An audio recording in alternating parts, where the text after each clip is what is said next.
This week on Life After the Gridiron, we honor a man who proved that success isn't measured by NFL contracts. It's measured by the lives you change. Coach Eric Bradford was my high school teammate and best friend. His dream of playing in the NFL was cut short by injury. But what looked like the end was really the beginning of something far greater. He didn't become rich in money, he became rich in purpose. For more than 2 decades, he's coached. A great high school coach can change a child's family tree forever. This is the story of Coach Eric Bradford.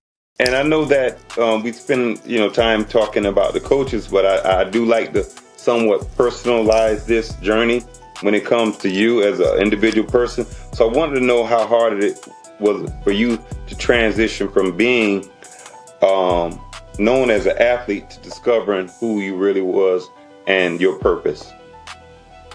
Because we know you were an athlete, scholarship and all. It wasn't hard at all because always along that journey, you see and you learn things. And one of the famous statements that my college coach told me was, it's a difference in believing in yourself and fooling yourself.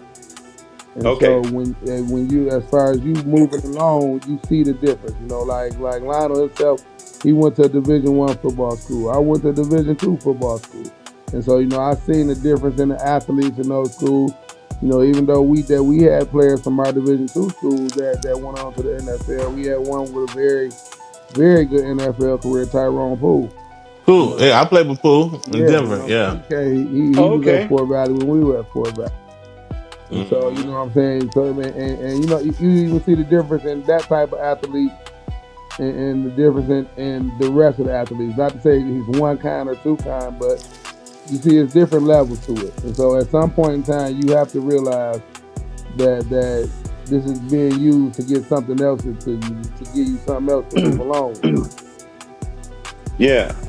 It sounds like football taught you many lessons, and it seems like you learned some very valuable lessons in your football journey that prepared you for manhood and taught you a lot of lessons in life.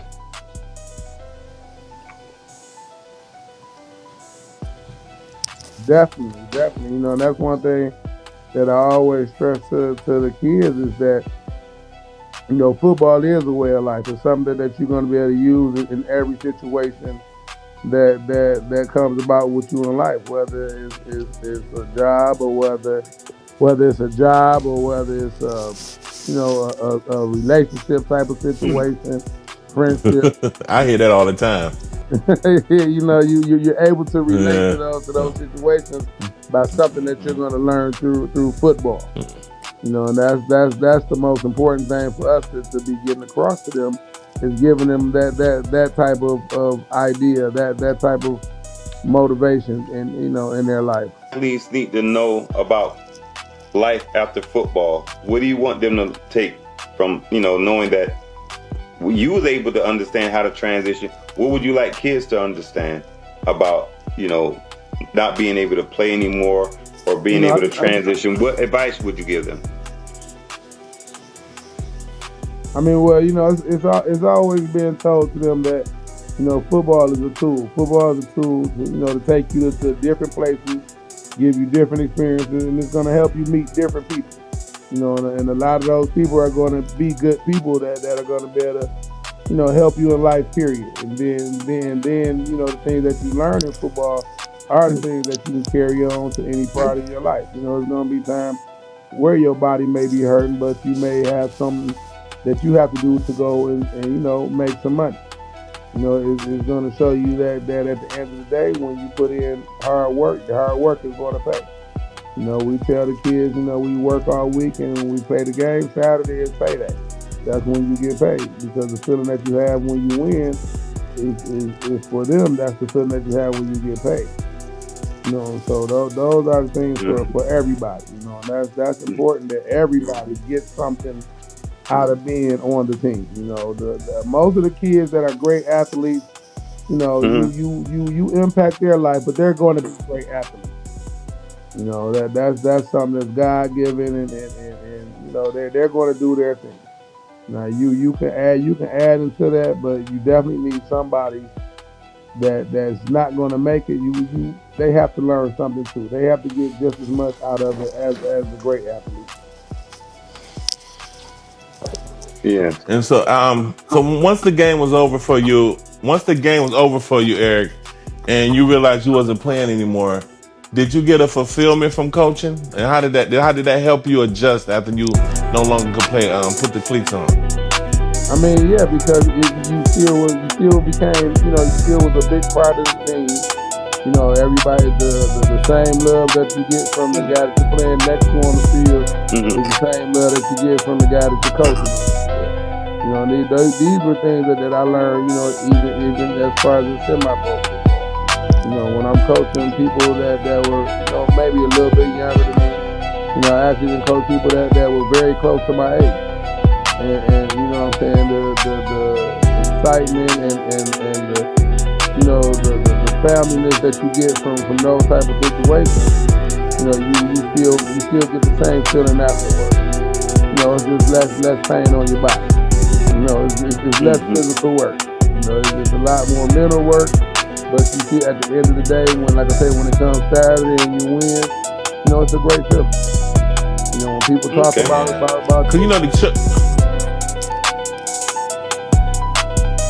yeah, so that's why we named it Life After the Gridiron, because I noticed a lot of teammates of mine, some guys go through depression for long periods of time, and the guys that I know who got into coaching usually bounce back the fastest. Yeah. And so what we're trying to give guys other options. Like once the game is over, you don't have to get depressed. You can still be a part of the game you love. You can just do it and pour it into the youth or pour it into other people.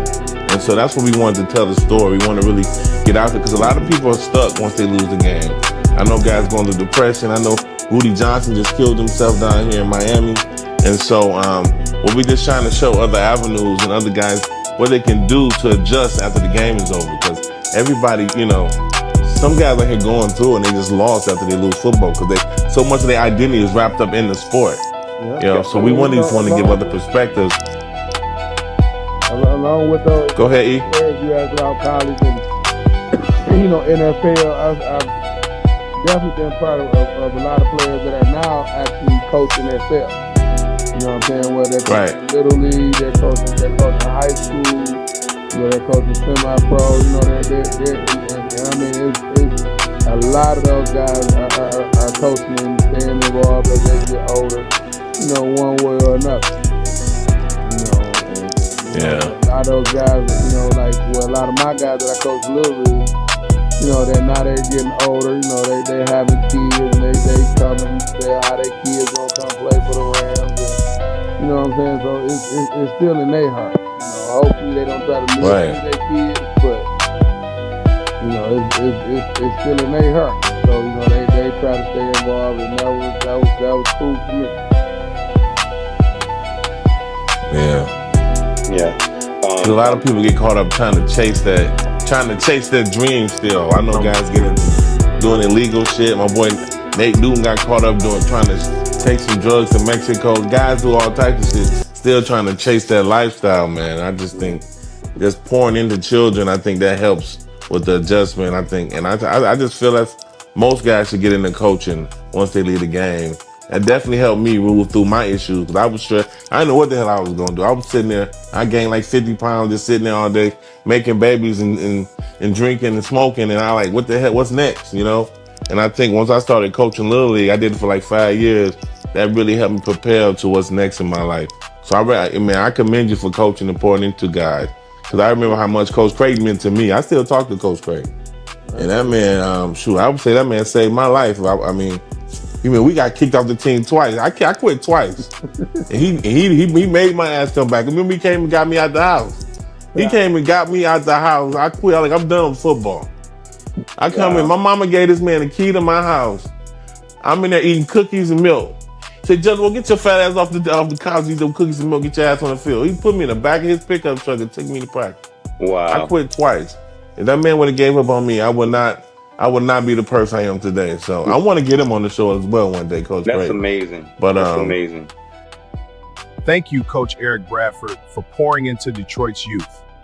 Every professional athlete has a story, and it usually starts with a Little League coach.